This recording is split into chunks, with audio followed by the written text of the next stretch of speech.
Can you hear me okay? Yes. Yes. Thank you. I have to make a declaration first at the beginning of the meeting. Due to my being advised to quarantine for 36 to 48 hours due to my close contact with a person who has been diagnosed with COVID-19, and also with one trustee also being subject to quarantine or isolation due to COVID-19, I hereby declare that an emergency exists today requiring that the previously scheduled regular village board meeting of August 23, 2021 be conducted pursuant to Section 7E of the Open Meetings Act, which permits the conducting of an open meeting by audio or video conference without the physical presence of a quorum of the members.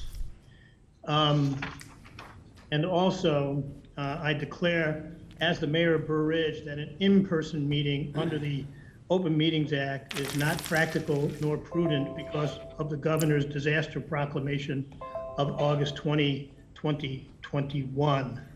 Now, for the record, we do have a quorum, I believe, in the boardroom. I believe it's just Trustee Snyder and myself that are on the Zoom. All right, that will take us to roll call, please. Trustee Francis? Here. Trustee Schiappa? Here. Trustee Pavesa? Here. Trustee Snyder? Yes. Trustee Matal? Here. Trustee Smith? Here. Mayor Grasso? Here. Everyone's here. Okay, item 3, presentations and public hearings. We have no presentations and public hearings tonight. That takes us to the consent agenda. All items listed with an asterisk are considered routine by the village board and will be enacted by one motion. There will be no separate discussion of these items unless a board member or citizen so request, in which event the item will be removed from the consent agenda, discussed by the board, opened for public comment, and voted upon during this meeting. 5 minutes. A, approval of regular board meeting of August 9, 2021. B, receive and file plan commission meeting of August 16, 2021. 6, we have none on the consent agenda. 7, none. And 8, considerations. C, approval of recommendation to award a contract for the purchase of Motorola Starcom radios and accessories for the Public Works Department to Chicago Communications LLC of Elmhurst, Illinois, in the amount of $43,661.90. There's been a request to remove that, Mayor. Item C, Mayor? yes? There's been a request to remove item C, yes, sir. Okay, if someone has a request, please make the request before I start reading it, please. That was attempted unsuccessfully. Okay, that was my fault then. All right, D, does anybody want D removed, or E?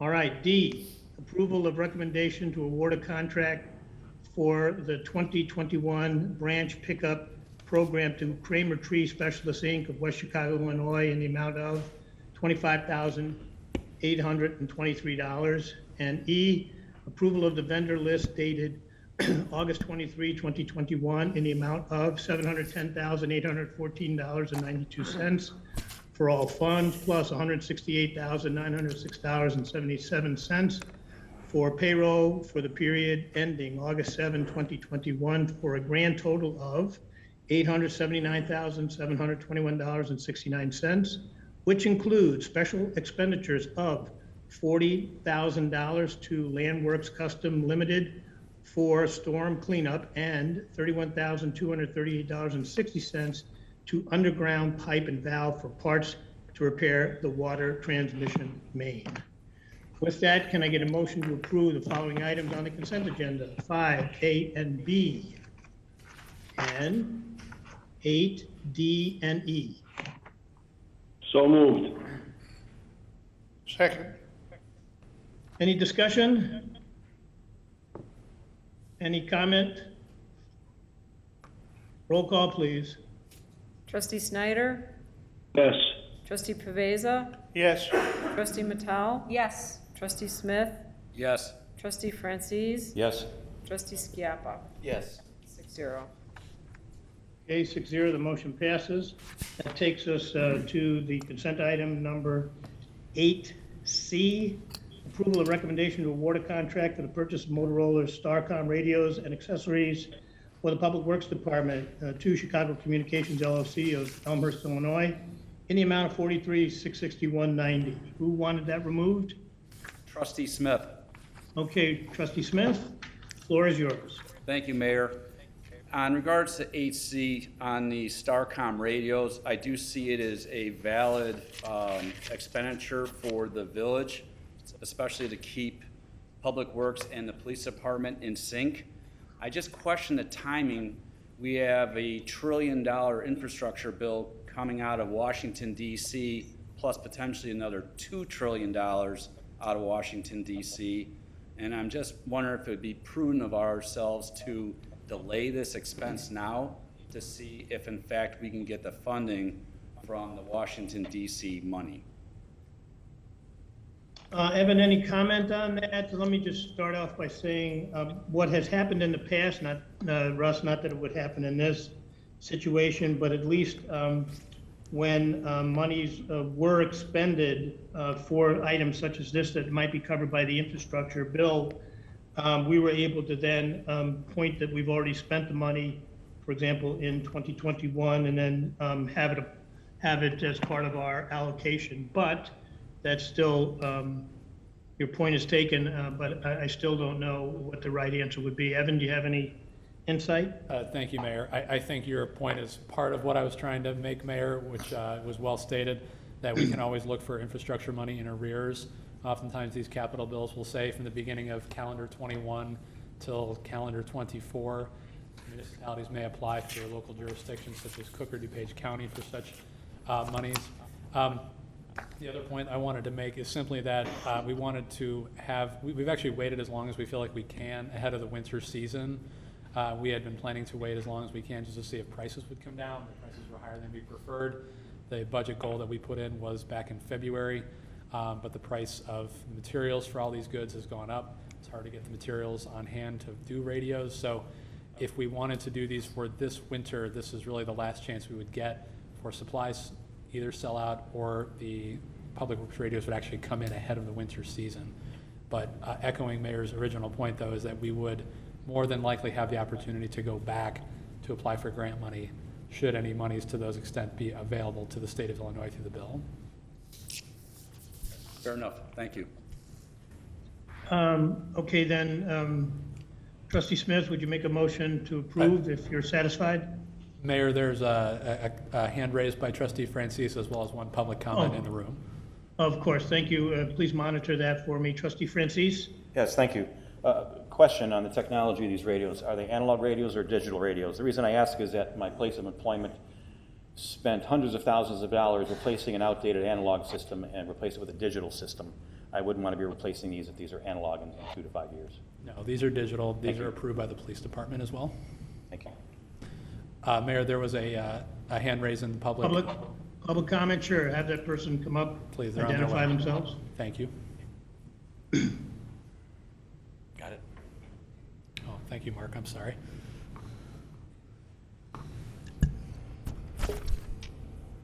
Mark Thomas, 7515 Drew. I just wanted to comment about this. I believe that the cost of the Starcom solution is excessive, and there's more cost-efficient solutions out there. The Starcom system is a digital trunked radio network that is primarily used for large coverage areas where interoperability is needed. The system was developed as a result of the terrorist attacks of 9/11, when responders of various agencies were unable to communicate with each other. But do we really need such a complex systems for the Public Works Department, which covers an area of only 7 square miles? I feel like that we're trying to kill a mosquito with a cannon here.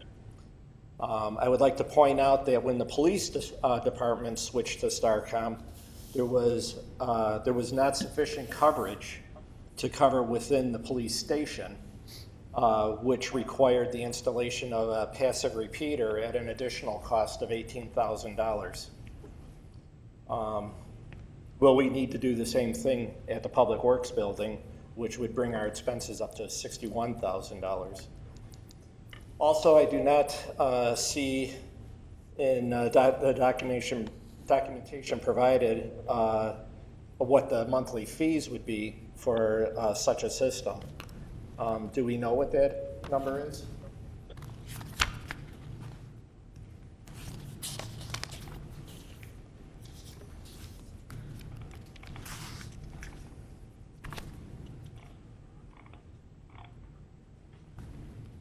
Mark or Dave, wasn't that number included? I think we have that number for future years. It may not be right in the exact quote, but I know we have that number. Dave, could you come up?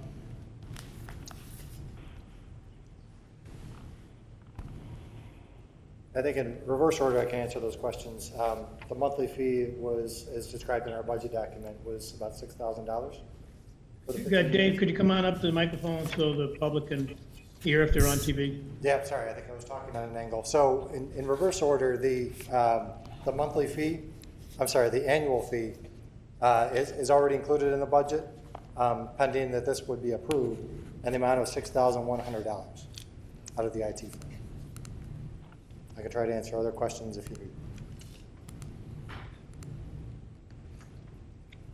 Also in that budget document, we had analyzed 3 different options. We had looked at Simplex with radio system, which was like a UHF. That was kind of similar to what we have already, but as we described in the document, there is still that coverage issue with the rolling terrain, the trees, et cetera. So there would be other repeaters that would be necessary that we'd have to put up on the towers at additional expense. And the third option was like a Motorola push-to-talk. The cheapest by far, but certainly no interoperability with our police departments with that kind of system, as we found out that was a shortfall. So again, Starcom was the lowest of those 2 viable options going forward. Okay, anybody else have any, Mark, any other I questions? do, Mr. Mayor, the person's still, Yeah, I'd like Okay, to wait. continue. So, a couple of things. I looked up the FCC licenses of the surrounding communities, and none of them are using Starcom for their public works departments. So as far as interoperability with the surrounding communities, there would be none. So we really wouldn't be taking advantage of what Starcom offers. Again, I believe the cost of the Starcom solution is excessive, and it's not the most effective solution. I'd like to mention a couple of options. From what I've read, the issue with the current radio system is coverage and interoperability with the police and possibly the neighboring communities. With the current antenna location at the Public Works building with a height of approximately 20 feet above the ground, it's not surprising that the system coverage is very poor currently. There are many possible solutions, but there are 2 that would be by far more or less costly than the proposed system, and neither has a monthly fee other than an internet connection. One solution is to use the same VHF radios currently in use, but install a remote base station on one of the water towers. This would solve the coverage problem. If we used a ROIP, Radio over Internet Protocol device, that would enable access from just about any device. Specifically, it could be connected to the village's VoIP phone system, and that would allow Public Works to be dispatched from any phone within the village system. And there's another, or a similar system that also allows an app on a cell phone to access the radio system via internet. Let's see.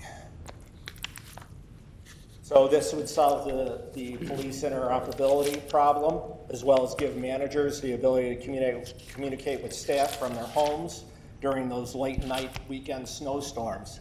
The app could also be shared with neighboring communities for interoperability purposes.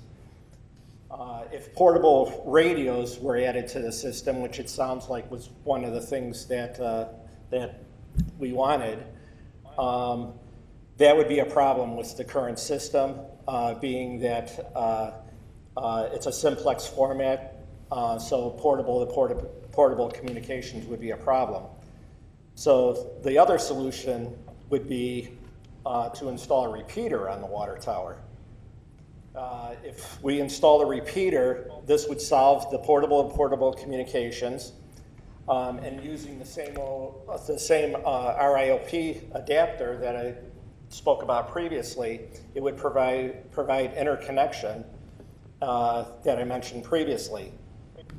So what this would do is basically every village cell phone you could install this app on, and anybody could talk to the Public Works Department through their cell phone without dialing any numbers. It would just be an app that you would bring up, and you'd have a push-to-talk button and be able to communicate. So let's see. So I see this system being a win-win for cost, ease of system access to all the police officers, let alone dispatch, and the village employees as well. And if it was so inclined, the police could install these more than likely UHF radios in the police cars and use them for car-to-car communications or emergency backup to the STARCOM. Keep in mind these systems could use a narrowband public safety rated Motorola radio, which would be around 1/4 the cost of the STARCOM radios, with no monthly fees. And as most of you know, Motorola radios are extremely robust. I believe the cost of the STARCOM solution is excessive with limited benefits.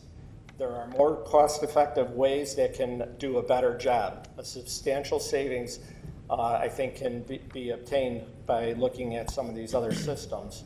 And I would ask that you put this off until those are investigated. So, I don't know if anyone has any questions. Does anybody have any questions of Mark?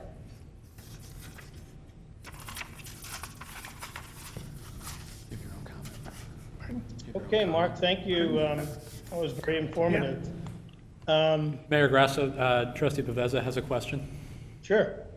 I also spotted this when I was looking at the board packet, and I called up to check on it, especially when the quote was for around $24,000 and the bill came in at $43,000.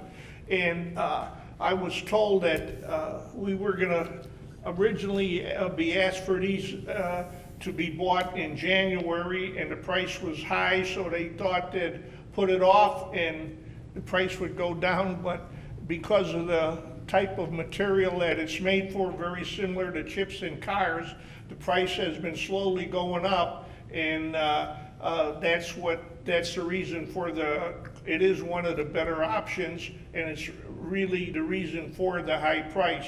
Maybe if our works administrator could explain why he really likes these so much. Sure, again, we looked at various options, as part of the budget process, and had a lot of conversations with our police department about what would be truly interoperable. We did look at things like cell phones. We had a push-to-talk system that we tried through one plow season. The cell phones could not communicate loud enough, nor could we make it simple enough as we're trying to drive a plow with the controls, etc., to use that cell phone at the same time, regardless of where we mounted it, how we mounted it, whatever we tried to do. The push-to-talk system was not sufficient for anything like that. The other reason with some of those cell phones was really security issues, and that then you have access to apps and other people can get into the system as well. So there was just an issues with the cell phone type system. The STARCOM system, again, was just piggybacking on what the police have already done, the systems that are already in place, especially with Tri-State, neighboring Tri-State right here. And again, we are kind of local, so yeah, that's true. We're not going national to national. We're not going throughout the state. We could, but we don't necessarily have to. Again, we just joined that Public Works Mutual Aid Network. If we did have to jump over to a Bloomingdale or something like that, they've got that system. We can hop onto their channel. So from that perspective, yes, we can still talk to other departments. So that was, again, just kind of the preference that we had with the StarCom system as opposed to what else we looked at. I have a question. Sure. This is for, so Dave, so quick question, the subscription, the monthly subscription, that's, I believe, 6,000 per month, can that be, no?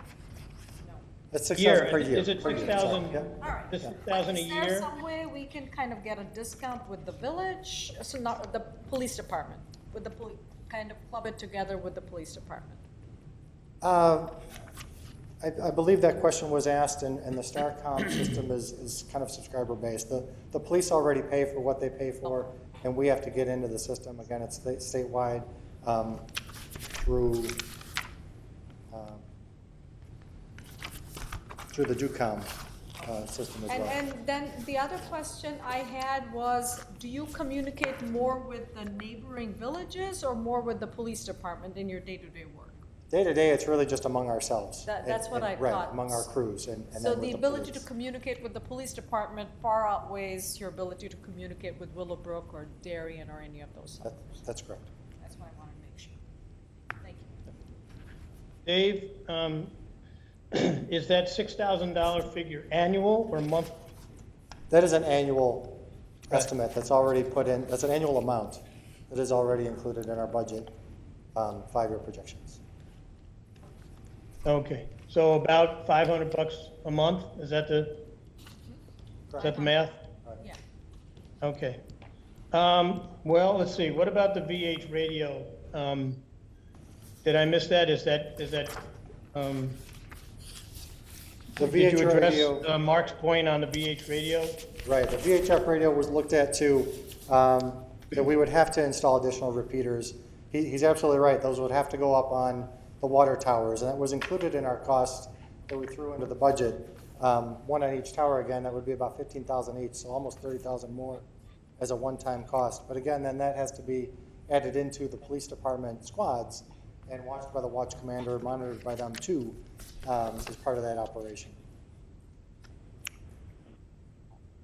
So David, in sum, and after hearing what Mark said, are you standing by your recommendation for the StarCom radios?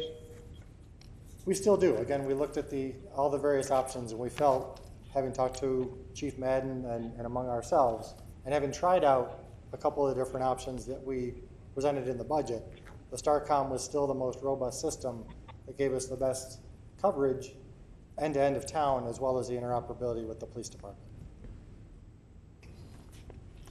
All right, does the chief have to put you on, is Chief Madden in the boardroom tonight? Deputy Chief Loftus is mayor, and then we will have a hand up from Trustee Smith after that comment. Okay, does Deputy Chief want to weigh in? I don't want to put him on the spot, but I guess I just did. I think from if I could repeat, it sounds like the police department's recommendations have been made. He's coming to the podium now. Yeah, if there's a specific question I can answer, otherwise I would defer to the chief and agree with his recommendation on this. The interoperability amongst the police department and the potential interoperability with other towns, they're part of the Public Works Consortium of Emergency Response. It would benefit them that way. Okay, trustees, do any trustees have any questions of Mark or of Dave or of Deputy Chief Loftus? Trustee Smith and then Trustee Schiappa. Yeah, Mayor Go ahead, Trustee. and Board. So again, I do like the concept. I like the idea of police and public works working together on this platform.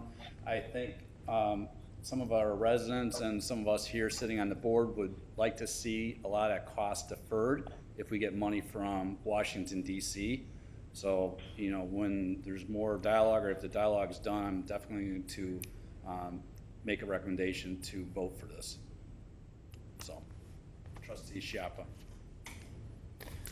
Yeah, I like this program. I haven't heard anything that will solve the coverage issue and connecting with the police department. I haven't heard any other solution other than this, and I think this is a step towards the future. I mean, this is where most of your municipalities and public works are going into the STARCOM system because it has that great coverage. And so I understand that the cost went up. I'm afraid that the cost will continue to go up. I don't hear of, especially technology, the newest technology ever going down in price. Thank you. Trustee- Dave, that does raise a question for me. Within this contract, or is there a contract so that we would get upgraded and at some favorable rate, or what happens if, in 2, 3, 4, 5 years, there's bigger and better? How do we take advantage of that without having to spend a lot of money again?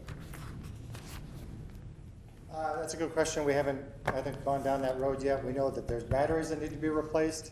We don't believe that the radios would need to, they have at least a 10 to 12 year life, so we don't anticipate anything for a while.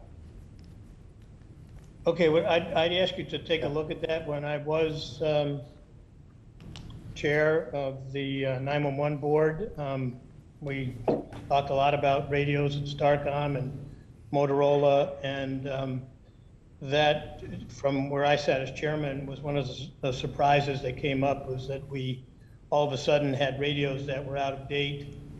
I don't mean all of a sudden, like, it just was the technology had changed, and we were now looking at some considerable expenses on the 911 board. So I'd like you to look at that and keep your eye on that so that we don't get caught in a similar situation. Mayor, trustee Francis had his hand raised. Sure. Guy? Yes, thank you. Just a couple comments. We use these Motorola radios, digital radios at work. I can't tell you how many times I've dropped mine and it doesn't affect it. Every time I drop my cell phone, I end up buying a new one. So I wouldn't want our public works employees have to rely on a cell phone that could get dropped and destroyed easily. They're brittle in comparison to these robust Motorola radios. Thank you. Right, and it sounded like the hands-free system didn't provide enough sound or reliability, and of course, we can't have people driving plows on the cell phone, so I thought that was a valid point that Dave made too. Mayor, trustee Mattal has her hand up. Sure, trustee Mattal? I just have a comment. I think the Public Works Department is always very fiscally responsible, and I think this technology would really make things function better because they do a lot of work with the police department. They're out in all kinds of inclement weather. So to have technology which will work when they need it and which will help them do their job better is very important, and so I do support it. If we could get a discount, that would have been nice, but I understand with these changing times, you just have to adopt technology which you can grow into when you can. So I support it. Any other trustees have any comments? No, Mayor. Okay, first, Mark, I want to thank you. Sounds like you did a lot of research and certainly got us thinking. So I do appreciate your participation on behalf of the public tonight, and thank you for that. Do we have a motion and a second? So move. Second. Okay, any further discussion at the board level? Any further public comment? No, Mayor. Roll call, please. Trustee Patel? Yes. Trustee Pavesa? Yes. Trustee Snyder? Yes. Trustee Smith? Yes. Trustee Francis? Yes? Trustee Skiappa? Yes. 6-0. 6-0, the motion passes. That takes us back to 6 ordinances. A, consideration of an ordinance proposing the approval of a business district plan and the designation of the downtown business district, proposing the imposition of a business district retailer's occupation tax, a business district service occupation tax and a business district hotel operators occupation tax, and calling a public hearing in connection therewith. Evan? Thank you, Mayor. So again, this is a ordinance that would direct staff to establish a public hearing to establish or like on September 13th in regards to the creation of a business district. That would also include the creation of ordinances which would impose 3 separate taxes through the business district. Again, that's that 1% hotel and sales tax we referenced on August 9th. The only item before you tonight regarding the business district is to direct staff to schedule that public hearing and place those ordinances on the September 13th agenda. You are not approving any district or taxes tonight. You're here to answer any questions you may have. Sorry, And go what ahead. will be the process to let the public know about the public hearing and their ability to address the issue? Thank you, Mayor. Good question. So the law requires that 2 public notices be listed between 10 and 30 days in the local newspaper, and so those will be published as such. We'll also be holding with Chairperson Schiappa and Vice Chairperson Smith an EDC meeting on September 1st. That's Wednesday, September 1st at 5:30, an open house related to the business district. We are preparing letters for every resident and owner in the downtown business district who may have an interest in this particular agenda item. And then, of course, we will be advertising these things on our website and social media as they come up and are needed to be scheduled as such. So there are at least 4 different ways that people can find out about this. Certainly, any resident or owner of a business or land may contact staff at their leisure and schedule meetings at their time of convenience to better understand this district and its imposition. Okay, and since we have emails for the HOA presidents and some of the vice presidents and the management companies, please get it out to them. I'd like to get this word out to as many people as possible so that we don't have anyone saying they weren't aware of it. This is an important step in the development of the downtown area, and the word tax is in there 3 times. So the public should be aware of what this is and how extensive it might be or isn't, so that they have a full understanding of what's being proposed for this downtown business district. Absolutely. Okay, trustees, do any of the trustees have any comments now before we call this matter? Okay, then can I get a motion to approve an ordinance proposing the approval of a business district plan and the designation of the downtown business district? Let's see, you just moved that for me, and I was reading it, I'm sorry. Let me see, I'll read it from my own book. So it is a motion to approve an ordinance proposing the approval of a business district plan and the designation of the downtown business district, proposing the imposition of a business district retailer's occupation tax, a business district service occupation tax, and a business district hotel operator's occupation tax, and calling a public hearing in connection therewith. So moved. Second. Snyder, got a second? Pavesa. Pavesa, second. Any comment, any further comment at the board level? Any public comment? None. Roll call, please. Trustee Snyder? Yes. Trustee Pavesa? Yes. Trustee Matal? Yes. Trustee Smith? Yes. Trustee Francis? Yes. Trustee Skiappa? Yes. 6-0. 6-0, the motion passes. Okay, that takes us to 6B. Can you put that up for me to see there? It's consideration of an ordinance granting an amendment to PUD ordinance number A 834-1005 to permit the addition of a patio with access room to accommodate outdoor dining, Z09-2021, 720, 730 Village Center Drive, Castanovo. Well, I butchered that, but, okay, go ahead, Evan. Mayor, if it's okay, I'm going to take 6B and C together. They're both related. This is two ordinances actually granting a PUD amendment at the Village Center to create patio that you see in front of you on the screen, add a permitted restaurant use and special uses for outdoor dining and hours extended beyond midnight at a restaurant at 720, 730 Village Center Drive. Again, this is the old loft and Banana Republic space at the Village Center in Building 4 across from Hampton Social. As such, one of the final directions from the board at the July 26 board meeting was to revise the outdoor space to make it more in line with the architecture of the Village Center in its existing form. The petitioner has since returned this particular copy to the staff. This has been reviewed by Plan Commission Chair Trupek, Plan Commission Representative Irwin, who brought up the main objection to the size of the building at the original Plan Commission public hearing back in July.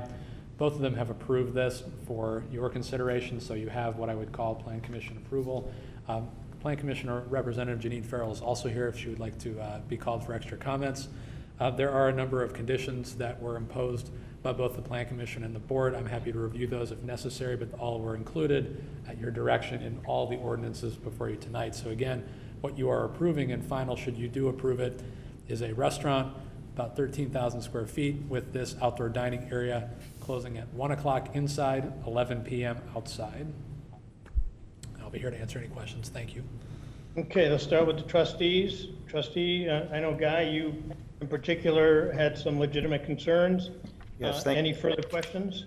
Thank you, Mayor. No, I'm happy with this new rendering. It takes into account the comments made by the plan commissioners, especially Commissioner Irwin, and also takes into account some comments made at the board level. The bulk of the building has been reduced. It's more in line, the roof lines are more in line with the existing structures at the Village Center. It blends, it's more harmonious with the existing structures at the Village Center. And I'm pleased that the petitioner made these changes. Thank you. Any other trustee? Trustee Maitel? I just want to confirm one thing. So the outdoor dining is whatever, the Four Seasons room is considered outdoor, right? Correct, yes. So the 11 p.m. curfew applies to that. Correct. The other question is, I see some windows on the second floor. Will they be blocked by this roof, or? No, this is a bit of a deceiving view, but the windows that you see behind there, some of them are not even windows, they're just faux decorative windows, they're not actually useful, but you'll be able to see the entire, what I'll call the second floor office space due to this reduction, as Trustee Francis noted. All right, well then, I mean, I think it's a great improvement on the last drawing that we saw, and it looks very, it blends in with downtown, so, thank you. Any other trustees? Mayor, Yes? here's a perfect example of when the village works with individuals who wish to come to our village, and then the petitioner really works with the zoning department, et cetera, with the village administrator. It just comes together, makes it look very well done. Thank you. Thank you for that. And I will add a footnote that the Plan Commission, again, as it has historically proven to be, a great resource for the Village of Burr Ridge and the board and the mayor, because they're the ones that actually do the heavy lifting in the beginning, ferret a lot of this stuff out, are then available for further comment, and they make themselves very useful, very helpful, and it's a very professional Plan Commission. One of the commissioners is there tonight. I didn't catch who was there, Evan. Commissioner Janine Farrell. Does Janine, would she like to address this topic? She's coming up.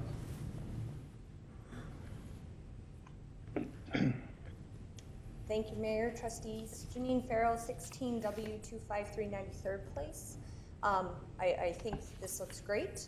I'm happy that the Plan Commission was able to work with the applicant on this, and we were able to get it packaged together for something that was presented to you all, and then some more minor tweaks were made.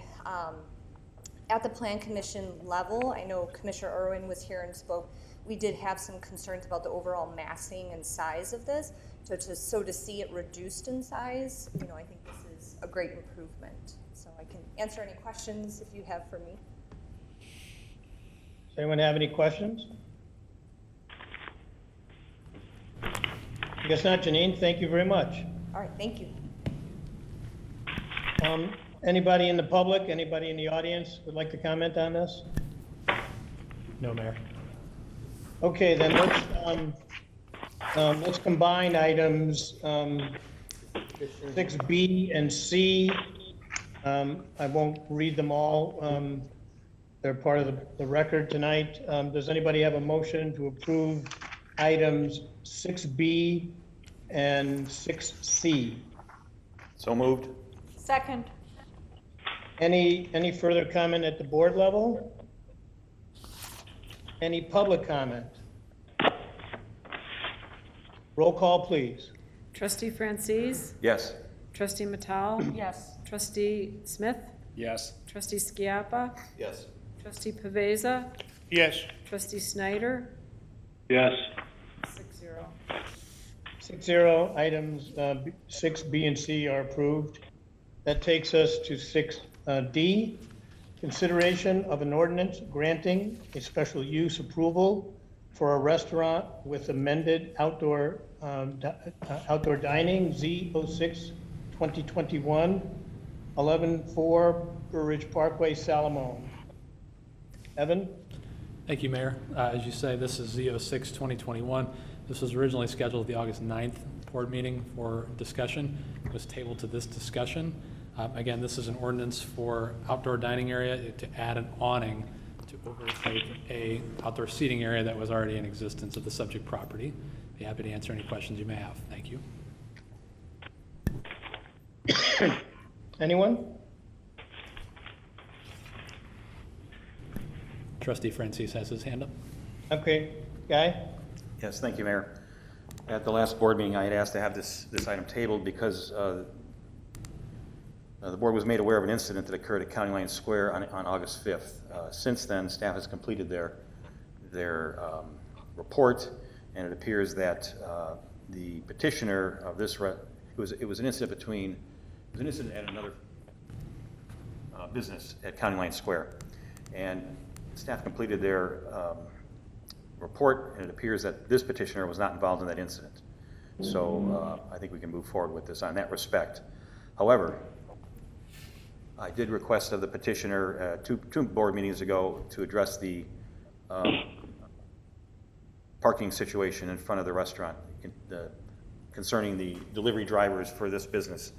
And my casual observations and other observations of staff and of other trustees see that the drivers continue to park out in front of the restaurant. Evan, could you call the pictures, please?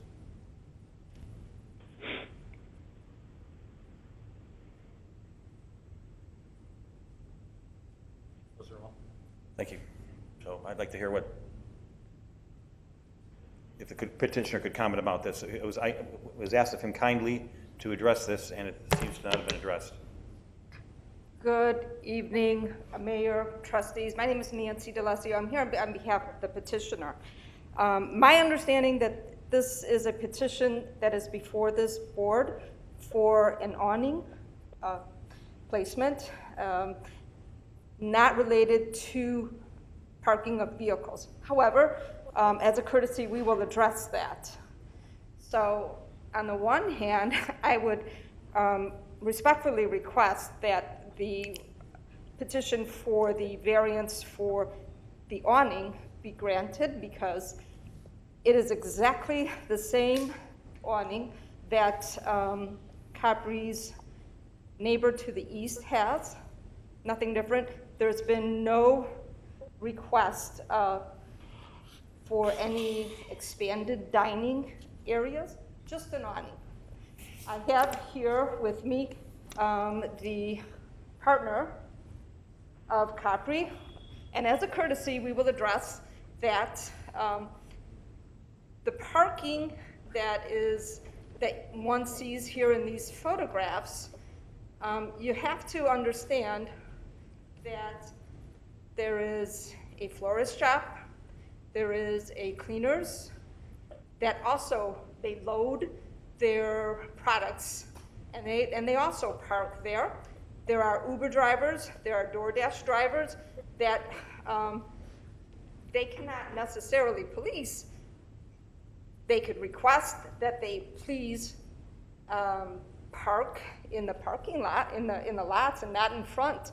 But it's not just Capri that is in that spot. And one cannot determine whether these are vehicles that are related to Capri or related to Kirksta's Cleaners or the Bagel Shop or Vince's Flowers or anything there.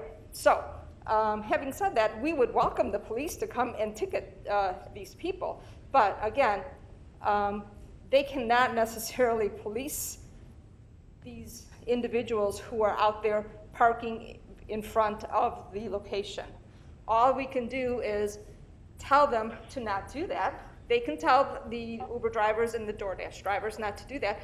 Their delivery drivers do not do that. They load up in the back. But again, this is a separate issue from what is before this board, and that is simply granting of a variance for an awning. We have also, I've had all my delivery drivers sign something that says they will not park up front. I have made it an effort, and I will continue to make it more of an effort.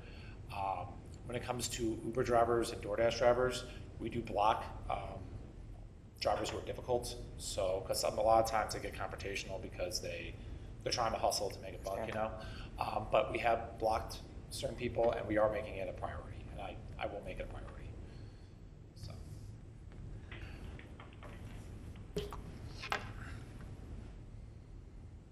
Mayor, Trustee Smith has his hand up. Okay, sorry I couldn't see that. Russ? Yeah, can you go back a couple of slides on the car, I think before this? Another one. So it does pertain to us because we had an owner of your establishment come into this meeting, and Trustee Franzese brought this issue up about your employees parking on the fire lane with your logoed shirts. The fact that this still continues speaks loudly to us here at this board. We would be doing the wrong thing by approving your request, because what we're going to be doing then is putting more stress on our police department. Those resources are going to have to be spent now working in this lot, making sure your employees abide by what we have as rules. I don't want our police department having to spend their time worrying about your employees. Again, it was on July 22nd. The owner was there, said, I'm going to take care of it. And it's not happened because I saw this same car Friday parking there on the fire lane. So my perspective on this, or my thoughts on this, come back in spring. Until you become a good neighbor and take care of your employees and manage your business, I have no reason for you to be in front of us asking for granting of your awnings when we've asked for your help, your assistance on just abiding by what is an ordinance. May I respond, Trustee Smith? Yes. Well, hold on there, Nancy, Yes. before Yes. we go any further. You said you're here on behalf of Capri Express. Just in what capacity are you I'm an related? attorney. I'm sorry? I'm an attorney, and I'm here representing them as an attorney. Okay, thank you. You didn't make that clear when you I stepped up. Go apologize ahead. for that. Go ahead. Okay, thank you. So, relating to your comments, Trustee Smith, this awning petition has been placed before you many months ago, and this issue regarding parking is relatively new. So I'm not certain why it is being brought up now after the petition has been placed before this board a long time ago, before whatever perceived incident occurred months ago, and that was the reason that it was tabled, and then it was made clear that this person had nothing to do with whatever incident occurred.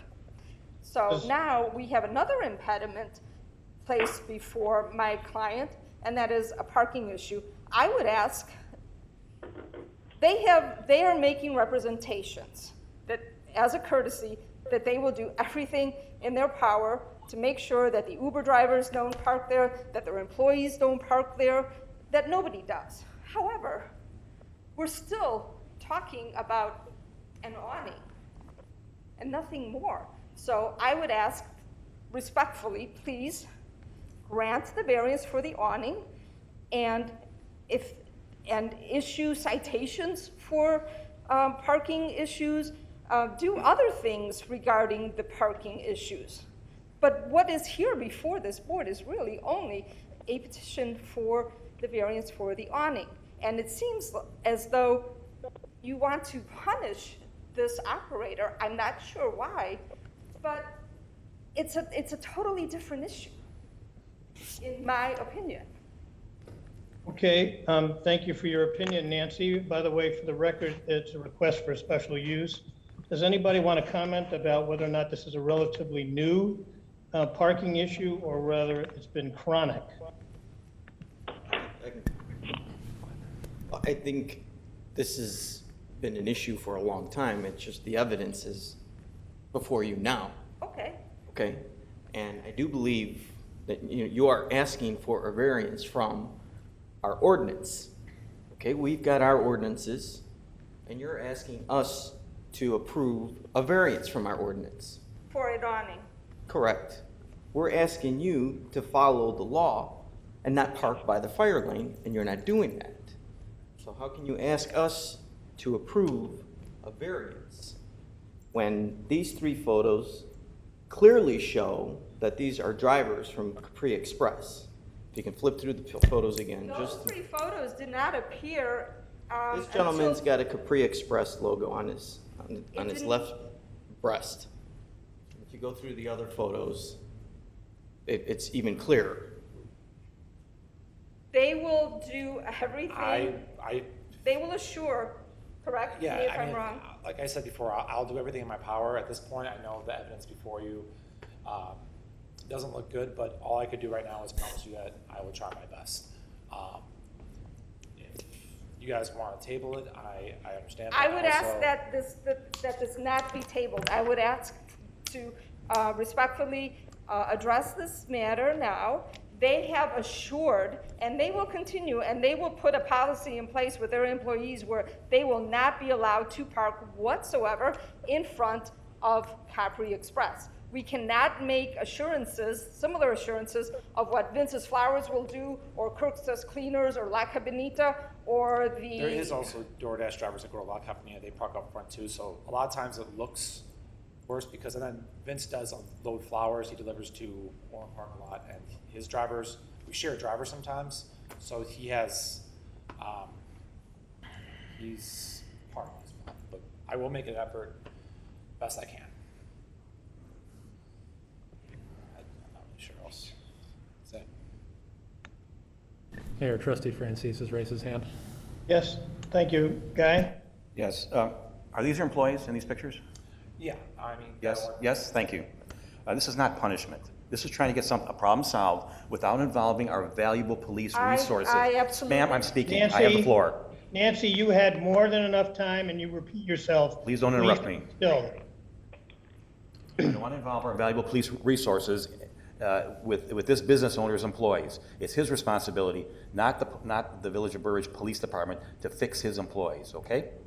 With regard to other businesses there, with regard to Uber drivers and things, we'll take care of that, okay? I need you to worry about your employees, okay? Please don't worry about La Cabanita or Dow or Great American Bagel or anybody else up and down County Line Square. Worry about your employees first, solve that problem, and then we'll tackle the other ones if need be. But when I see these vehicles parked there, and other trustees have seen it also, that invites customers to park there as well.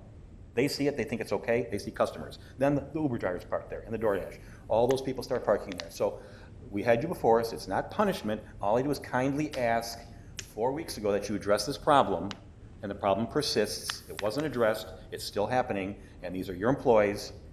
I'm asking you that you address it. Thank you. Anyone else? No, Mayor. Okay, then, is anyone willing to make a motion to approve an ordinance granting a special use for a restaurant with amended outdoor dining, Z06 2021, 1114 Burridge Parkway, Salamo? After it's moved and second. Somebody needs to move and second it so we can have a vote on this. You can vote either way when you move and second. If I may lastly state, I do apologize. No, not now, Nancy. Wait till we have a I motion. just wanted to properly- state that they will. Nancy, Yes, sir. until there is something in front of the board, please hold your tongue and we will then let you speak, okay? Yes. So moved. Okay. Do I have a move? Do I have a Schiappa motion? moved. Okay, do I have a second? Second. Okay, first of all, any further comment by the board members? Mayor, this is Trustee Snyder. Yes, sir. I appreciate what Trustee Smith as well as Trustee Francis stating that we hear the problem continuing. But if the petitioner is there and he's making a statement, I think we can put it on the table for a month or something like that, give him another try and see what happens. The awnings will look good for the village. Puts them all together, Dow, La Carbonita, and the rest. So from that standpoint, let's give the petitioner another chance to really rectify the situation and not tie up our police department and see what he does within a month or something. Okay, and now Nancy, would you like to address the board again? Yes, thank you so much. I would respectfully request that we not table this for a month, that we listen to the owner's assurances that this will be rectified immediately, that his employees will be, it's 2 feet away, so he could see, and they all could see, if an employee is there loading up. They will have a policy in place where they load up at the back of the restaurant, and that will solve that issue immediately. So as Trustee Francis indicated, we won't necessarily fight with Uber drivers or DoorDash. That'll be the village. But as far as Capri's employees, they will be loading up from the back, not from the front. And as Trustee Snyder stated, it's aesthetically pleasing, and it'll look good for the village. So the quicker this is done, the better the area will look, and also you have the owner's assurances. So I would respectfully request that this matter be granted. It's also my Okay, birthday. is there any other public comment? It's also Vito's birthday. It's also my birthday, so if that's. Evan? Happy birthday. Mayor- Is there Mayor- any other public comment? Yes, Mayor. Trustee Francis is making a comment. Okay, go ahead. So, as I mentioned 2 meetings ago, I'm supportive of this awning. I think it'll be a great addition. It'll blend in great. I just asked for a small favor. I'm embarrassed by this. Okay. So, one point was brought up about loading the vehicles up and back. There are dedicated spots in the parking lot for Capri Express valet drivers, or driver pickup and also valet. We, And I mentioned to you that if those are not enough spaces, contact the mall owner and get some more spaces so that you can efficiently load from front. Just don't park in the fire lane, that's all. that would help. Yeah. That would help a lot. So you need more spaces, contact County Line Square Mall owner, and if he is not responsive, let us know, and we'll talk to him with you. That's a good idea. So, I mentioned that 4 weeks ago. Also,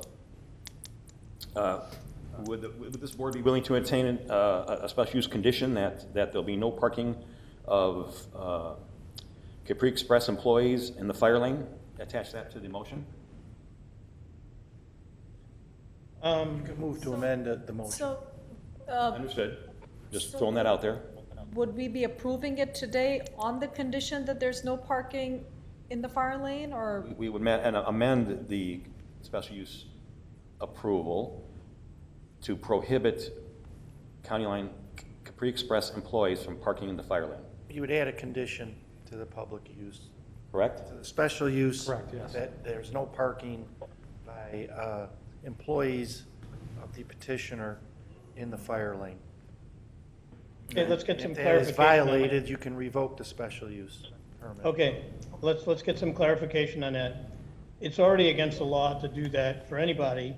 So, trustee Francis, are you saying that this would then become a condition of the special use so that if there is a violation or two? Repeated then it would violations. be- Then what? Would be revoked and they would have to take the awning down? Yes.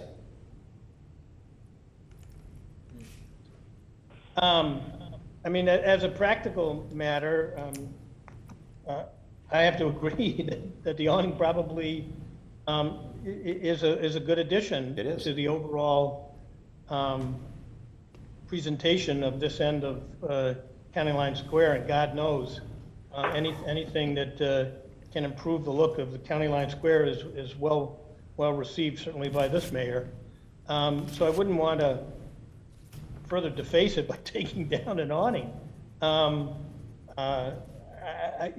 Question before us is, how do we get Capri to finally listen to us, Capri Express, to finally listen to us? This has been an ongoing situation for some time in my mind. And yet we get assurances. Vito, I've known you since you were a little boy. I know your brother. Appreciate your honesty here, but the fact is that you guys have just thumbed your nose at that yellow line and promised and then broke it. So how do we get your attention? You got my attention now, I'll tell you that. Again, I guess just give me another chance, I guess. I will make it a priority, and I will make it a priority. They're young kids, they're learning, and I think they've learned a lot today. Nancy, come on. Don't kid a kidder here. They're not young kids. They're grown men. They've been running a successful business. They can get things done. They're both accomplished young men. They can get this done. This isn't a young thing that you're trying to learn. Stop people from parking in front of their store. Pretty easy. Got it. So, how do we put some teeth into this so that if they don't comply, I don't want the awning off, maybe we pull their business license. It's a little. Well, that may be unfair punishment, because Yeah, I know, there's that's pretty other harsh. businesses that allow their employees to park there on occasion. I have seen the flower people pick up flowers. I have seen cleaners dropping off cleaners' clothing. That's on occasion, though.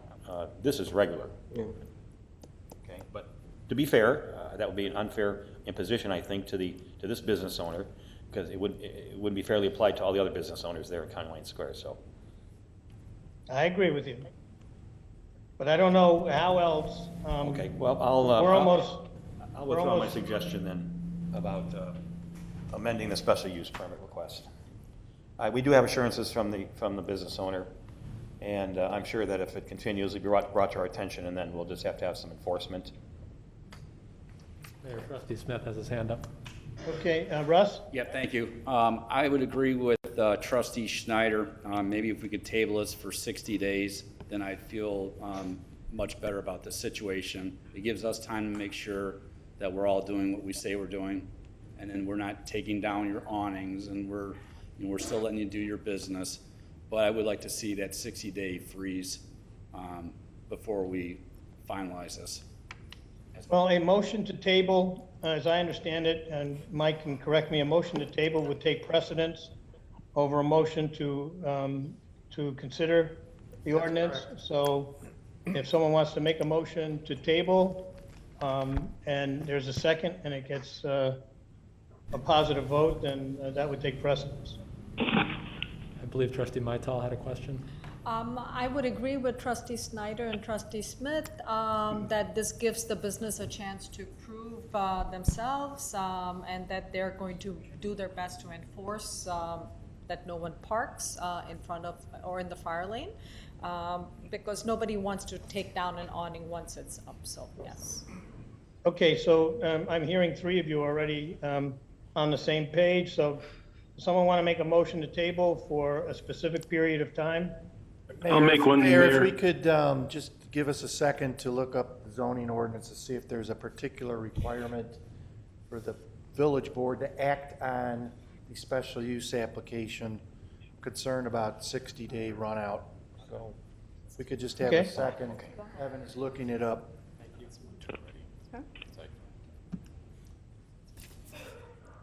Joseph, 30.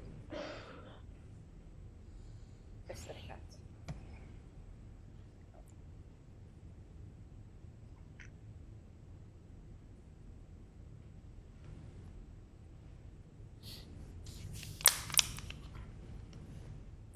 Could I ask a question, Mayor? Sure. Was it 60 days? I thought I heard 30 days. That's what I'm gonna vote for. Could be 60 days, could be 30 days, 45, whatever the board wishes. Okay, I have it in front of me. So the village board shall, within 120 days after receipt of a plan commission's report, either approve or deny a request submitted from the plan commission. So it is a 120-day clock from the original plan commission recommendation to the board, which would have been in July. So 120 days from July would be November. So you could do an October reconvening of this to satisfy the requests of trustees Smith and Snyder, I believe. 30 days would be allowed, maybe in excess of 30 days, but if I misunderstood, I thought I heard trustee Smith say 60. If you're saying 30, I can tell you that that'll be sufficient to fall within the 120-day deadline. I agree with 30. So somebody's got agree to with make a 30. motion that. I'll motion to table for 30 days. Second. We're just clarifying that, what date meeting would that be? Mayor, I'm interpreting that to be direction to return it on September 27th, your second meeting in September. Yes. So if we could Okay, table why to a don't date we, certain. can we get it to the first meeting in October, which would still be within the 100 days, but would give us about 6 weeks to monitor this situation? Yes, Yes, with a July submittal from the plan commission. that would be a tabling to October 11th. Okay, would that be acceptable to you, trustee Smith? Yes. So we need a Okay, so motion. let's restate the motion to table this matter, which is 6D, to the meeting first meeting in October 13, 11. 2021. So moved. Second. Any discussion? Roll call, please. Trustee Skiappa? Yes. Trustee Snyder? Yes. Trustee Matal? Yes. Trustee Smith? Yes. Trustee Francis? Yes. Trustee Paveza? Yes. 6-0. The meeting's October 11th. Sorry, That's October okay. 11th, let the record Yes. so reflect. Vito, thank you, appreciate your candor. Thank you for telling us that we've got your attention.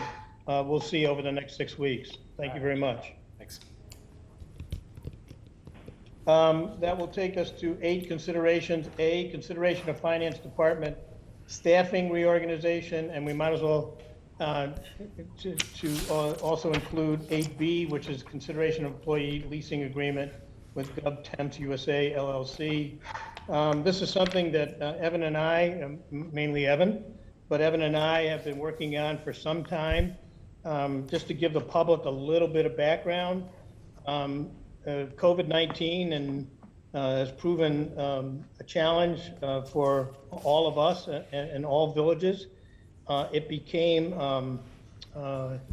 evident to me during this time that we should be considering a significant change in the structure of the finance department. I've made some of those comments known to all the trustees. This is the culmination of what I believe has been a very thorough look at the finance department, both from an effectiveness and, just as importantly, because this is taxpayer dollars, from an economic standpoint. I think that this is something well called for a long time in Burr Ridge, and I think Evan and I have come up with a plan that I hope will be favorably looked upon by the board and the public. Evan, if you can give the details. Thank you, Mayor. So currently, as our finance department is constructed, there are 4 positions that are listed in our budget. The finance director, the assistant finance director, both of those which are vacant at this current time, as well as an accounting analyst and accounting specialist. And the accounting analyst and accounting specialist positions are currently staffed with full-time employees at this time. To fill the finance and assistant finance director positions, both of which are vacant at this time, we're projecting that that would cost approximately $315,000 per year, but that's first-year costs. That's including salaries, benefits, taxes, benefits, as well as some development that we normally give to directors and assistant directors overall. Those salary rates are at $135 for finance director and $95 for an assistant finance director. Those were based upon a market analysis as well as a query of several headhunter firms, which told us about what we'd be paying for a finance director from an outside recruitment. Again, $315,000 is an approximate number there. We would also take time to spend money if we were to hire an outside firm, up to $20,000 to recruit a finance director. It would approximately take about 4 months to also fill that role at that time. We would also not have an assistant finance director until that finance director started, as we have traditionally allowed for the department heads to do their own hiring within the village. So as Mayor said, we worked together to create an analysis regarding the staffing needs of the finance department, and provided we have those 2 full-time employees that are already present, full-time staffing of both a finance and assistant finance directors is not necessary. That is to say, 2,080 hour per year employees at both positions. It is necessary that we maintain 2 people in those positions, though, and so as a part of that, we are recommending, Mayor and I, that we source the 2 standing positions of finance consultant and accountant, finance consultant acting as the director, through GovTemps. They're a division of GovHR. They're a pretty large and well-known government staffing agency on an as-needed hourly basis, I should say. Anne Marie Mampa, who is currently already hired by the village as the finance consultant already. She's acting to help with any high-level projects that need to happen at this time. She oversaw the audit process for the village as an example and led that process. On a very successful process, Anne Marie would continue in her role as finance consultant and manage the department on a leadership basis. Ms. Mampe is a CPA. She has 35 years of government finance experience, including almost 20 as the finance director at the Village of Orland Park. She knows our staff very well and comes eminently qualified to the village. The second position, the accountant, would be filled by a person named Heather Davis, who is a former associate of Ms. Mampa in the Village of Orland Park. She would become our accountant on another part-time contractual hourly basis. Again, Ms. Mampa would assume any management duties of the finance department, including leading the budget and audit processes, developing policies, etc., while the accountant will be responsible for primary bookkeeping, bank reconciliations, and the like that are not currently filled by any particular role. Both contracted positions would be permanently assigned to the village. That would mean that we would have standing relationships with these employees like we would if we were to hire full-time employees. They'd be assigned to the village. Again, Ms. Mampe would continue in her present role. Ms. Davis would be available to work immediately, in fact, as soon as tomorrow. Neither position would be entitled to benefits beyond their hourly compensation, so there would be no health benefits, IMRF benefits, taxes paid on their hourly wages, or the like. They would simply be paid an hourly rate.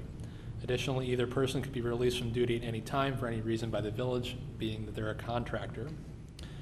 We have carefully, and I mean carefully, many iterations of this analysis, analyzed the needs of the department, and we've determined that being overly conservative, the village would save between $100,000 and $125,000 with this model. That is because we, again, do not need 40 hours plus per week of a finance director or assistant finance director. There are times where we will need well in excess of 40 hours between the 2 positions, that is to say during budget time, during audit time, during any special specific projects. But there are also times where we need very little of either employee, such as right now when we have very little going on in terms of day-to-day projects or operations or big things that are occurring on a seasonal basis. So there may be times where we see no money spent between these two employees, whether they're on vacation or there's just simply no work for them to do. So these things would average out over the year. Again, we think that the first year savings of this particular approach would be between $100,000 and $125,000 per year. And again, I predict that we would see an increase in future years due to further routinization of work between all 4 employees within the Village Department of Finance. Additionally, we recommend that 2 internal adjustments within finance occur to help balance the workload between the 4 employees. The first is that accounting specialist Preeti Goel be promoted to accounting analyst, and that current accounting analyst Amy Sullivan receive an immediate merit pay increase. These adjustments are necessary due to the proposed consolidation of several duties under Ms. Goel and Ms. Sullivan's permanent responsibilities. For example, we used to have a part-time employee that would work in finance who would do miscellaneous receivables. We call that MR, miscellaneous receivables. That is a very time-consuming project that we are assigning to Ms. Goel. Ms. Goel used to only do water billing analysis for the village, and her position did the same for many years. Only answer the phone, would only open water bills, and only communicate to residents on that regard. But as an example, we've been moving to online water billing, which has greatly reduced the number of mail that we get every month from about 2,500 bills to about 1,000 bills, as an example of our efficiencies that we're gaining. And as a result, that employee has much less need to spend all of their time on water billing, as an example. Further examples can be given about both employees. Again, what you're looking at tonight is a review of both a staffing reorganization as well as the approval of a leasing agreement with GovTemps for the accounting position. I would like to note a couple of other points just for the record. The first is that we looked at this several ways, as Mayor had mentioned. We looked at this through staff's own eyes as to what we see. We asked our finance department staff as to what they see. We actually asked our auditors as well, who has a lot of experience through Lauterbach and Amen, about what other villages are doing and what their experience tells us about what we can do. And they agreed that we are right in our approach to make these changes, not necessarily reductions in staff, because at any point we could use 40 hours of work for each person, but at the same time there is no ongoing need to have 40 hours a week for each employee. So again, that's coming from our auditors who are helping us build this recommendation before you tonight. There's a number of things we can continue to talk about. I'd be happy to answer any questions about this concept, but I thank Mayor for his initial opening comments about the work that's been put in, and I will yield back to the board. Thank you. Thank you, Evan. Let's start with the trustees. Any trustees have any comment or questions? Can't see hands. If anybody's got a hand up, please. Trustee Schiappa does. Tony? Okay, so it's my understanding that the financial consultant's gonna work about 20 hours a week. Correct, on average. On average, so that's about 4 5-hour days, I'm guessing, something like that. 2.5 days a week, yep. 2.5. 2.5 days a week on average. Okay. And the accountant would work 3 days a week on average at the start. Okay. And you know, I don't know if I want to go completely into this, but there are deliverables that everyone is accountable for. Yep. So whether it's the financial consultant or the accountant, and then there's Amy Sullivan and Preeti. Yes. Preeti. And so I want to ensure that all of those deliverables that are being held, that are delivered to us as a board, and then the ultimate customer, who are our residents, are still being met with these roles. So is that something that you can comment on? Sure. So one of the goals of this approach is to say that we agreed with your premise, that there are a certain amount of internal services that we have, which is to say things get to the board on an on-time basis, things get paid, things get organized, things get budgeted for and audited. All of the things that we have already done from a programming perspective through the finance department have been accounted for in this particular reorg proposal. There are some things that have been moved out of finance, though, to help understand this. So for example, for many years, information technology was in finance. The finance director was the finance director. I'm sorry, the finance director was the information technology manager, coordinator, et cetera, for the village. That's since been moved to the village administrator's office, and now we're working more with Brad Miller and Orbis to help implement those items. And that's been done to help centralize an overall have less need for a peer department working with other peer departments on things that need approval. The village administrator's office is just a little bit better set up, but because of that, that saves between 10 and 15 hours a week from the finance department and the finance director himself or herself that they would not normally otherwise be able to do or need to do in the first place. Additionally, one of the things we're greatly working on is leveraging technology to help make us even more streamlined internally. One of the things that COVID did was made us realize that we can't be paper-based anymore. There are some things that are great for paper-based, but at the same time, there are a number of examples that finance has taken it upon themselves to greatly increase their efficiency over the last year or two, such as before we used to run accounts payable throughout the village. That is to say, anything we spent money on, we'd have a process where everybody put signatures down at the appropriate control rate. That is all digital now, and so what used to take 2 to 3 hours now takes 10 minutes. So we're always driving those things to either be better for ourselves internally, better for you as a board, more transparent, or better for our staff, for our residents. Ms. Skoll had the idea to put up a drive-through water bill mailbox all on her own, and you'll see it out in front by the mailbox in a couple of weeks here once it's been put up. That sort of thing does save time for our residents, and then it's a convenience factor. Is that a significant time savings to the finance department? No, but they're always looking for things to get through there to be more responsive to our constituents, which, as you said, is ultimately the person who we're delivering value for. But this was set up, took several weeks just to write everything down, to create a pilot for everything, to make sure that we understand where everything is going, and that was part of the reason why included in this is not just the vacant positions, but it's the people we already have who are going to be a big part of the success of the finance department. And I do want to note, I didn't say this earlier, I did receive a question from a trustee earlier today. I always make calls to all of you before the meetings. A question was raised, is there a plan to move finance department? The answer is no. There will always be a finance department within the village of Burr Ridge. I think that's very important from a control perspective, that finance operate as independently as possible related to their other functions within the village. They should be separate on a department basis to set any controls up, set any procedures up that they think are necessary. And I think part of this is allowing them to continue to work in that fashion as a separate department, free from other department needs or focuses. Sorry, that was a long answer. No, I just one final question.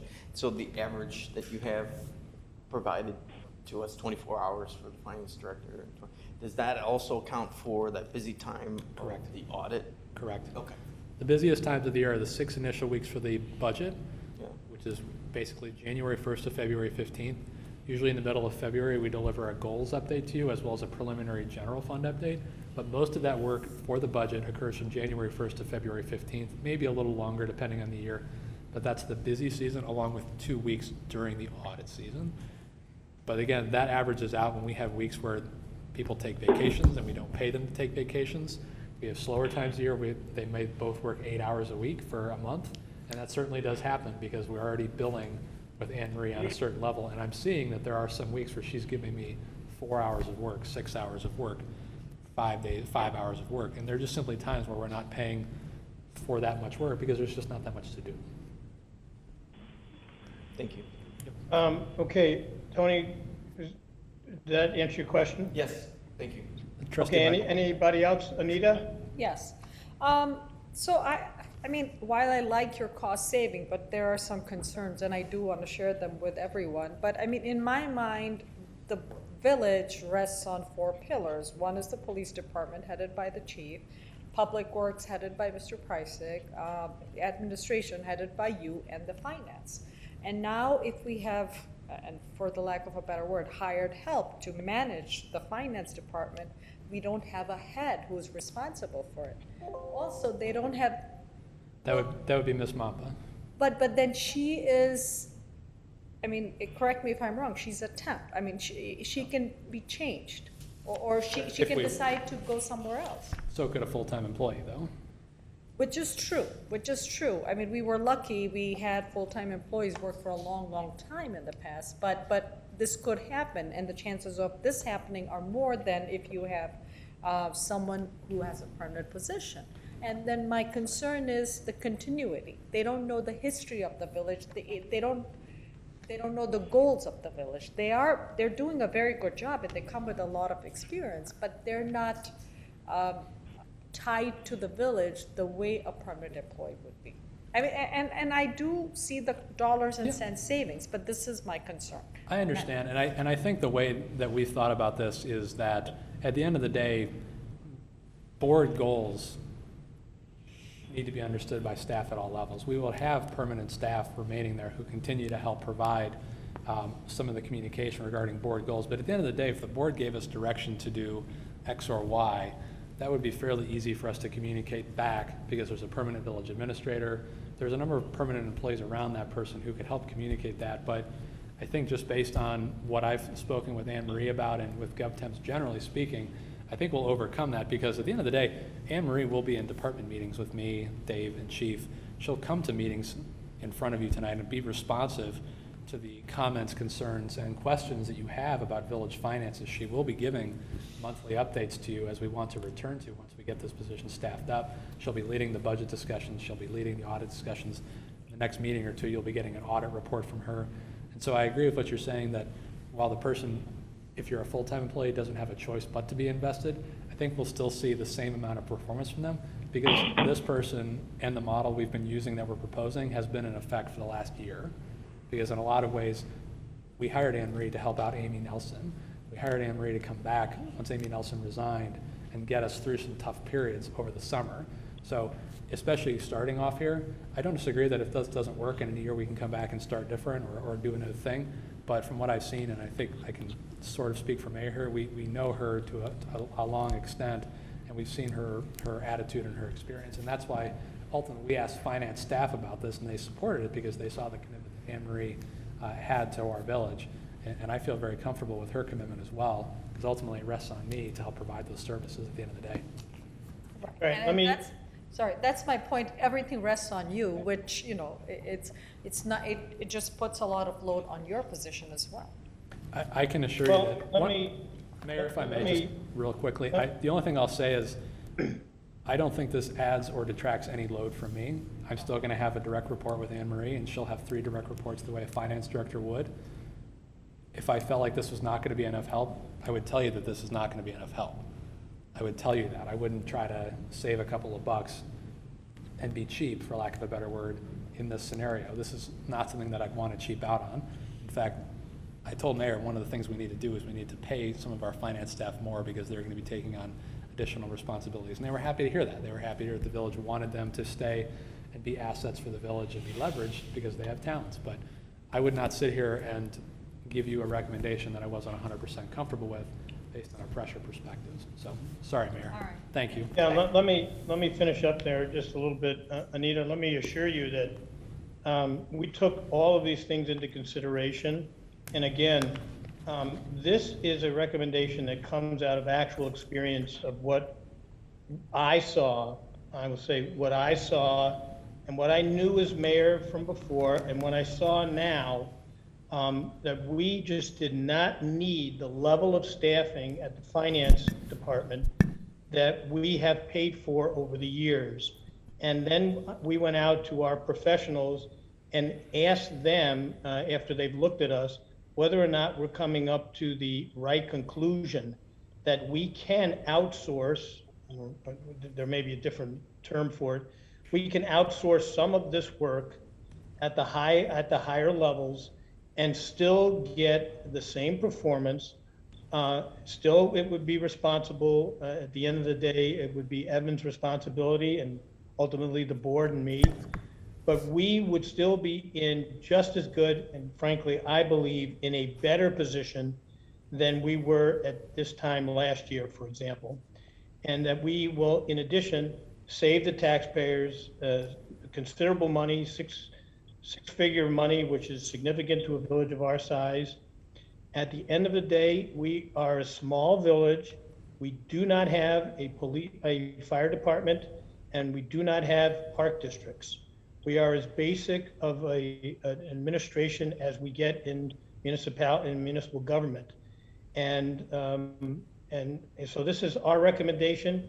It's with a lot of analysis. We think it's going to be working well for us. But again, if it doesn't a year from now or 2 years from now, and this board or another board wants to change it and has a basis to make those changes, well, of course, that would be the board's prerogative. But I think there is good empirical reasons that we should make this change at this time, given what we learned over the COVID experience that the village had. All right, thank you. Mayor, Trustee Smith has his hand up. Thank you. So let's face it, you're responsible for the hiring, and you're gonna have to work with these people. If you're comfortable with that, I'm fine with that. This just brings out, I think, a more glaring issue, Mayor. We're vulnerable. You know, when I start looking at the organization of our village, we don't have an assistant village administrator anymore.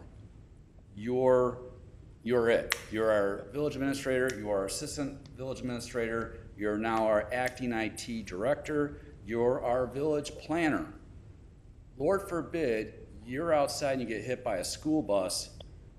We have issues here in this village. And I'm not, you know, I agree, Lord forbid. I'm standing in a fire lane. Sorry, that's you know, Russ speak on that, but I think we need to kind of look at this bigger picture of we're vulnerable, and we need to kind of pay attention to that. So yeah, this makes a lot of sense. If you're good with it, I'm fine with it. But I think a bigger picture is we need to kind of look at, are we safe as a village for all our staffing needs? You're taking too much of a load. You are.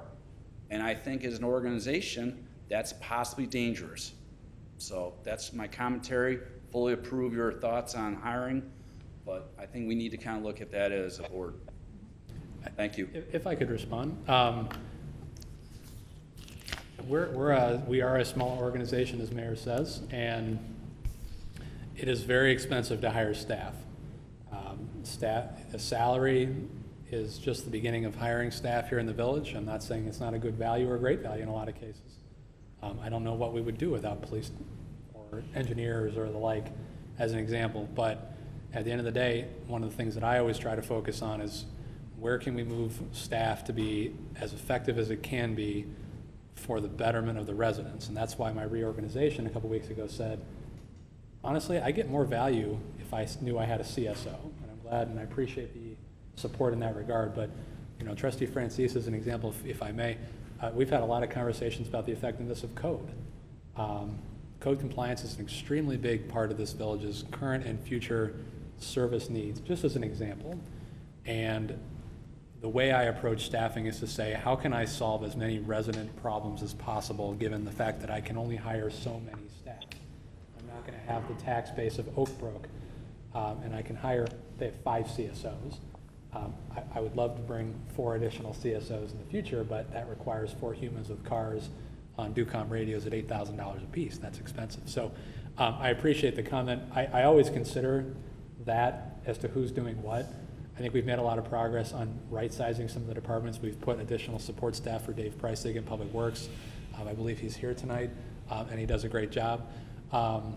But that's one thing I always look at is what do departments need to continue to be as effective as possible for the betterment of their residents. So that's something we always look at. I believe this is an opportunity here tonight to deliver the same, if not better, service to the residents. As Mayor said, at a significant tax savings, expenditure savings. I appreciate his support, and I appreciate the task that he provided of me to do that. So I know that's commentary tonight. I in no way mean to answer a question because it was more of a statement, but I always just try to be clear about how I think through things, and I appreciate it. Thank you. All right, and any other trustees? Can't see hands, so. Trustee Francis has a question. Guy? Yes, thank you. I took notes here while you were speaking, Evan. So you had mentioned it would take 4 months to hire a person if we were to go outside and hire a full-time employee, and there would be that gap. Well, the gap would be covered by a GovTemp person till that employee was hired, until that employee was indoctrinated and trained and brought up to speed, and then the GovTemp person would then go away. Do the savings you mentioned, do they include the merit increases you were asking for the 2 full-time employees? No, the savings are irrespective of between 125 is just for the 2 vacant positions. The merit raises for both employees are on the side. Okay. So who then does the day-to-day management? Anne Marie. Anne Marie would do that, and she would have be given full authority. Correct. So in slow times, you mentioned that these people go away. They might work 4 hours a week or 8 hours a week or whatever. Do they go home? Do they go back and sit on the bench and wait for our phone call? Do they get assigned somewhere else?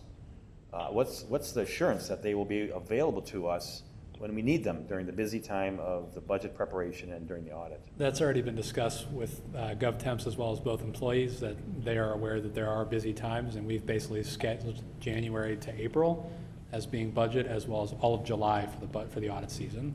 And so they know that when the village calls, it's up to their contract to basically be available for those times, and both understand that, and both are committing to the village being their, what I'll call, primary call. So that when my phone or your phone or mayor's phone rings, those people respond to it first. So that's written in the contract, that they would be available full-time during those busy periods. Correct. Thank you. What kind of feedback have you received from the other department heads on this proposal? Very good, in my opinion. Chief has been the one who's least worked with finance, but he's looking forward to working with them more. I know Dave has worked with them more significantly, and overall, I think the response has been positive. I will agree with Trustee Smith. You'd be interim IT director, finance department manager, community development department director. It's a lot on your plate, and if you were to have a better opportunity somewhere else because you're being worked to death in Burr Ridge, you probably would take it. I would only clarify that I'm not the finance department anything. The finance department is an independent department in the village of Burr Ridge that the only authority I have would be to direct Anne Marie to prepare the budget, or anything between the village administrator and Anne Marie. I would exercise no additional authority than if we were to hire full-time employees. Okay, so I take that back. So then you're seeing your responsibilities and your interactions and your oversight would be no more or no less than if we had a full-time. Correct. These are filled by full-time positions. I have the exact same amount of direct reports as I would otherwise, correct. Okay, thank you. Well, it's a concern, the big picture, but, okay, thank you. Oh, I'm sorry, one other point. Sure. So if I did the math and extended these two part-time positions out, one is 20 hours a week and one is 24 hours a week. If I made those full-time, then it's upside down. We'd be spending $80,000, $70,000 more on these temporary positions than if we would have in-house, full-time, direct hired staff. So worst case, it could go the other way. Thank you. Anyone else?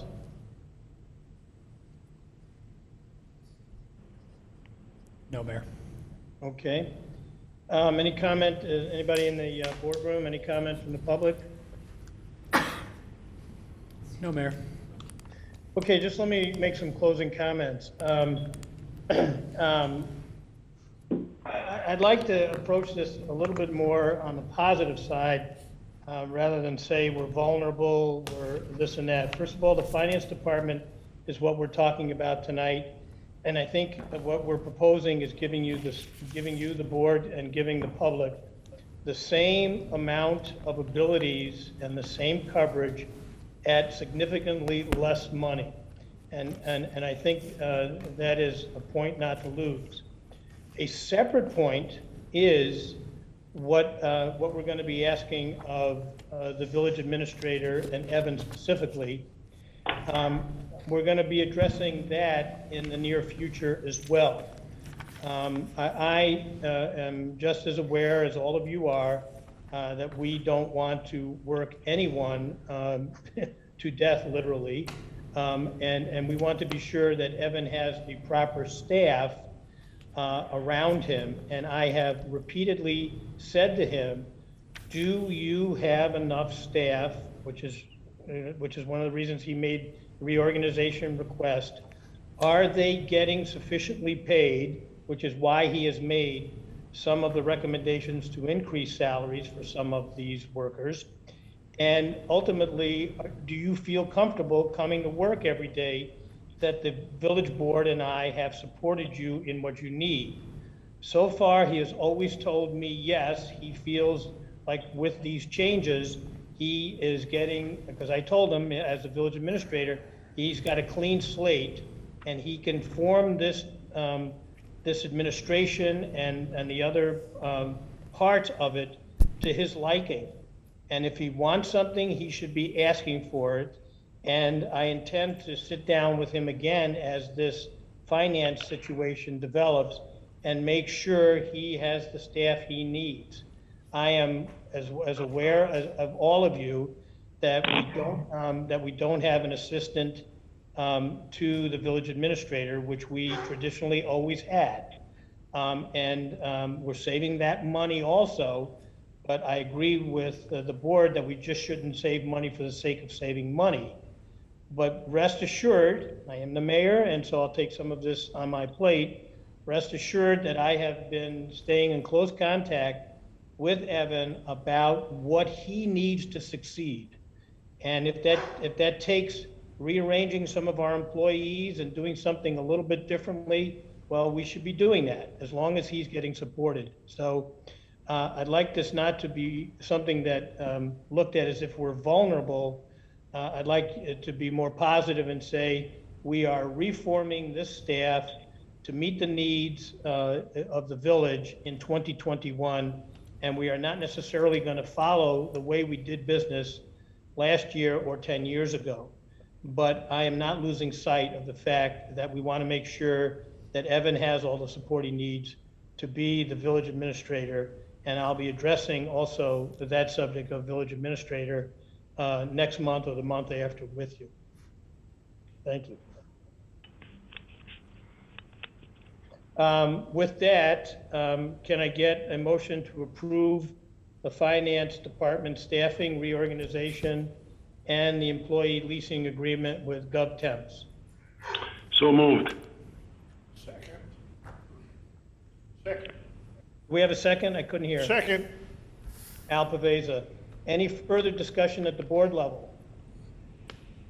Any public comment?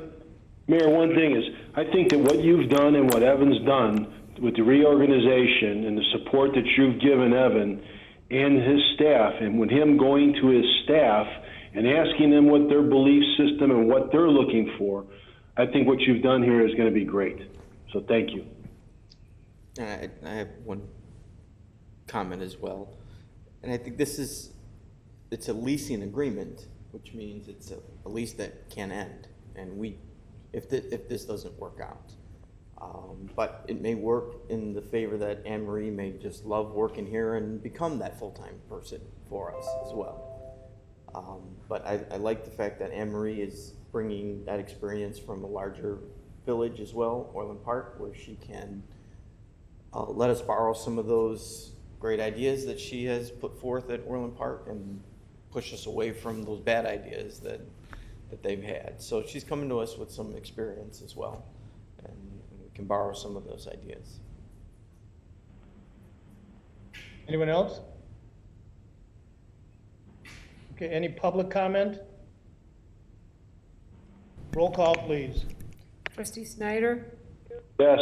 Trustee Paveza? Yes. Trustee Matal? Yes. Trustee Smith? Yes. Trustee Francis? Yes. Trustee Skiappa? Yes. 6-0. 6-0, the motion passes. Thank you. That takes us to item 9, public comment. Is there any public comment? No, Mayor. Okay, reports and communications from village officials. Anita, you want to Yes. tell us what's happening with the Yes. concert? I wanted to let all the residents know that our new community engagement analyst, Hannah Wyant, has created an events tab on the village website, so please check it out. It lists all the events. It also talks about the upcoming events. Also, please join us for the band this Thursday. This time we have the Chicago Experience, which is a cover band for the original Chicago band, which was started in 1967, called the Chicago Experience. So please join us for that, and stay tuned for a lot of new and fun events in the village. Thank you. Okay, any other reports, communications, any other trustees? Okay, just a couple comments from me before we wind up for tonight. I did note that the village was chosen, Capri was chosen as the gathering site after the funeral of Officer Ella French. And I understand that was last Thursday, well attended by Chicago Police. And I want to thank Deputy Chief Loftus and Chief Madden for a very smooth afternoon on what is a very, of course, somber and sad occasion. The coronavirus continues to haunt us. I'm proof of that tonight, coming from you via Zoom. And Cook County has instituted, effective today, a mask mandate. Most of our businesses and restaurants, of course, are in Cook County. And so we are going to be reminding those businesses and our restaurants about the mask mandate, and hope that people will use masks. As the mayor of the village, I must take the position that if you are healthy and can get vaccinated and have not been vaccinated, please reconsider that decision and consider seriously getting fully vaccinated. At least statistically, the people that are ending up in the hospital, ending up in the ICUs, and ending up giving up their lives sometimes are overwhelmingly unvaccinated people. The FDA is about to give full final approval to the Pfizer drug and the vaccination. And please, if you haven't been vaccinated and you are healthy enough to be vaccinated, please consider getting vaccinated so that you do not become a victim of coronavirus. With that, I want to thank you for all your hard work tonight, board members. And tonight, again, we are trying to change things in the village. I appreciate your support. I can only assure you that I've been working hard on this with Evan, and you're going to hear more from us in the weeks to come. And with that, can I get a motion to adjourn to September 13th at 7 p.m.? So Moved. Do I have a second? Okay, roll call, please, because this is Zoom. Trustee Skiappa? Yes. Trustee Mattal? Yes. Trustee Smith? Yes. Trustee Francis? Yes. Trustee Paveza? Yes. Trustee Snyder? Yes. 6-0. Okay, we are adjourned. Thank you.